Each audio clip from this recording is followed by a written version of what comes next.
తెలుసుకుందాం.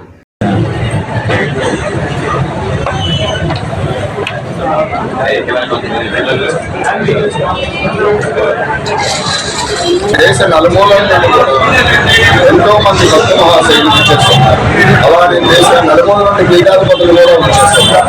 ఈ ఉత్సవం 28వ తారీఖు ఉదయం 3:30 గంటలకు చాందనీ అలంకారంతో ప్రారంభం. బాబా గారి శుద్ధి స్నానం చేయించడం జరుగుతుంది. ఆ తర్వాత బాబా గారి అప్పట్లో వాడిని ఆ కుర్చీని తీసి ఆ కుర్చీని పూజించి బాబా గారి ఆ కుర్చీ వద్ద నుండి రాత్రి 11 గంటలకు బాబా గారి గంగ మహోత్సవం.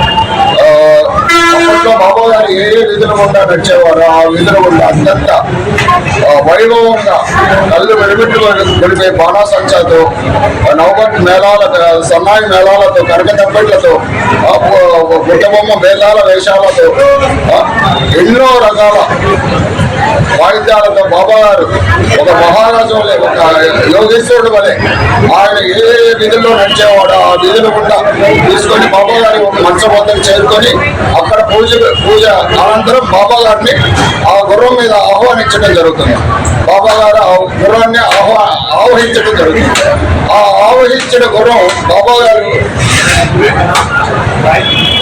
ఏ విధుల్లో నడిచేవారో ఆ విధులు కూడా తీసుకొని వస్తే ఈ గుంటూరు చుట్టుపక్కల అన్ని జిల్లాల వాళ్ళు కూడా వచ్చి సంతానం లేనితో బాధపడేవారు, రోగాలతో బాధపడేవారు, ఎన్నో ఆర్థిక ఇబ్బందులు, ఉద్యోగాలు లేని వాళ్ళు, ఎన్నో విధాల బాధలతో ఉన్నవారు ఆ బాబా గారి గుర్రాన్ని పాదాలు తాకి వారి కోరిక చెప్పుకుంటే మళ్ళీ ఉరుసు వచ్చే టయానికి, ఉరుసు గంధోత్సవానికల్లా ఆ కోరికలు నెరవేరుతాయని భక్తుల యొక్క మిగిలి విశ్వాసం.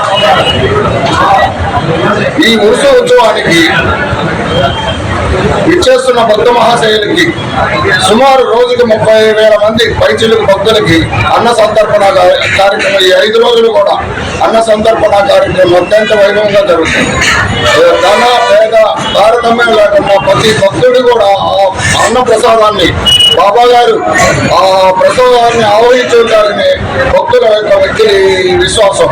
ఆ అన్నాన్ని స్వీకరించే వారి బాధలు దొరుకుతాయని వ్యక్తి విశ్వాసం.